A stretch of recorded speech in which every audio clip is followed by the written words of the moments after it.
அம்மா, தேவடியா கச்சேரி நடக்குது. என்னவோ விசேஷம் போல் இருக்கு. நல்ல சகுனம் தான். என்ன விசேஷம்? தேவடியா கச்சேரி. நீங்க ஏதோ சொன்னீங்க, ஆனா என் காதுல அது ராங்கா விழுந்தது. இது ஒரு ஆபாச வார்த்தையாக கருதப்படாத காலமும் ஒன்று இருந்தது. ஒரு காலத்தில் தேவர் அடியார் அல்லது தேவதாசிகள் என்று அழைக்கப்பட்ட இந்த நடன கலைஞர்கள் புனிதமாக கருதப்பட்டனர். மத சேவை மற்றும் நடனத்திற்காக கோயில்களுக்கு பெண்களை அர்ப்பணிக்கும் நடைமுறை மிகவும் பழமையானது. கோயில் சடங்குகள் மற்றும் மத வாழ்க்கையில் இவர்கள் முக்கிய பங்கு வகித்தனர். இடைக்காலத்தில் தேவதாசிகள் உயர்ந்த சமூக அந்தஸ்தை அனுபவித்தனர், மேலும் பெரும்பாலும் செல்வந்தர்களாக இருந்தனர். கலைகளை பாதுகாப்பதில் தங்கள் முக்கியத்துவத்தை உணர்ந்த அரச புரவலர்களிடமிருந்து நிலம், சொத்து மற்றும் நகைகளை பரிசாக பெற்றனர்.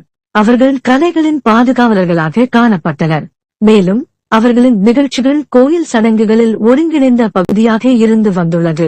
பிந்தைய காலகட்டத்தில் பிரிட்டிஷ் ஆட்சியின் எழுச்சியுடன் தேவதாசி முறை சவால்களை சந்திக்க தொடங்கியது. மத நடன கலைஞர்கள் மற்றும் மத சார்பற்ற நடன கலைஞர்களை வேறுபடுத்தி பார்க்க முடியாத பிரிட்டிஷ் அரசாங்கம் இந்த நடைமுறையை குற்றமாக்கியது. இதனால் தேவதாசிகள் விபச்சாரத்துடன் தொடர்பு படுத்தப்பட்டு அவர்களின் பாரம்பரிய ஆதரவு வழிமுறைகள் முழுவதும் பறிக்கப்பட்டன.